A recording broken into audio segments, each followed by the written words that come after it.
Now let's move away from South Africa to something, really, really, tragic that happened over the weekend. Ugandan President Yoweri Museveni has vowed to eliminate the militants responsible for massacring at least 41 people in a terrorist attack on a dormitory of the Lhubiriha Secondary School in the country's west. The president described the attack as desperate and cowardly. Authorities in the country have blamed Friday's attack in the Mpondwe town near the border with the Democratic Republic of Congo, DRC, on the Allied Democratic Forces, which is a rebel group that has pledged allegiance to ISIS. Pope Francis also offered prayers for the victims, while the African Union, United Nations Secretary General Antonio Guterres, and the United States, which is a close ally of Uganda, also condemned the attack. Joining us this morning is Honorable Isaac Omtingi. He's a Member of Parliament in Nabi District, Uganda. Good morning. Thanks for joining us. Good morning. All right, really sad story there. Yeah, I'm sure that it was a really, really, tearful weekend for Ugandans. 41 lives cut short. Let's talk about, those who, are currently being blamed, the Allied Democratic Forces. Is there any truth to it? Should they really be held responsible, or, is the Ugandan government still investigating?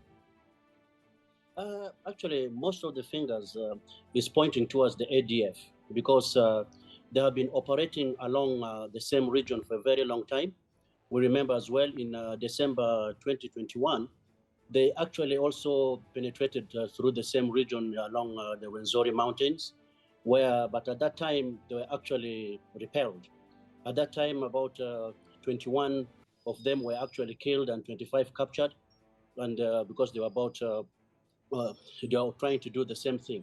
But at this time, they actually came through Mpondwe, and there was actually a blackout through the entire district at that time, and they used the cover of the darkness to actually carry out this massacre.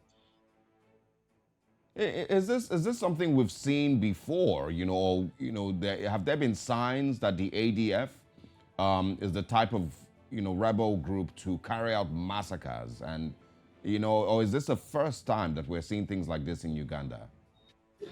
No, actually, the ADF history actually goes back as far as 1995, when actually some Islamic sect under their leader at that time, who was Jamil Mukulu from Uganda, under the Tabligh Islamic sect, they actually went into the Rwenzori region in the side of Congo, and they joined with NALU, another liberation front, and actually made agreements to remove President Museveni away from power.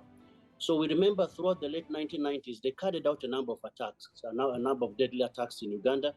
The main one was in 1999 during the Valentine's Day, where they actually bombed a bar. They had a suicide bomber. They actually admitted that they're the ones who did that. And 4 people got killed at that time. That was in Kabalagalaya in Kampala, in the capital city. And about 35 people were injured. And that actually prompted the Uganda People's Defense Forces to enter into Congo and actually follow them up. And we should also remember that throughout that time of war, when Rwanda and Uganda were both inside Congo, in the beginning, actually, the DRC, the Congo army, was not actually supporting Uganda at that time. They were actually offering support to ADF. And actually, even some help was coming from the Sudanese government at that time. And this actually strengthened them a little bit. But around 2013, the Congo government started actually also now attacking the ADF.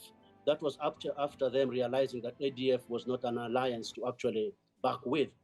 In the beginning, Congo was using actually ADF to try and chase the Uganda and Rwandan army out of Uganda.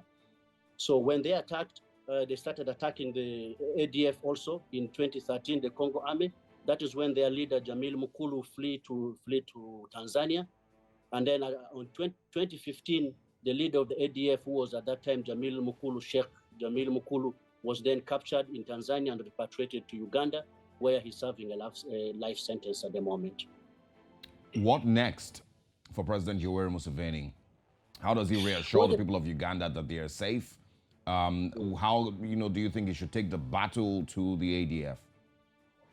Well, the president was actually issued a statement yesterday on television assuring the Ugandan nationals that this was actually a lapse in the intelligence in the Ugandan side, because we already have our soldiers, UPDF soldiers, operating in the Congo eastern side for a period of time. And the president was not happy by the fact that our soldiers on the Congo side did not actually get this intelligence much earlier, that some of the soldiers were coming to penetrate through Uganda once more. But he assured again that these attacks by ADF that is trying to make UPDF leave Congo and instead come back to Uganda so that they can continue operating within Congo will not take place, because we have enough forces within the UPDF army.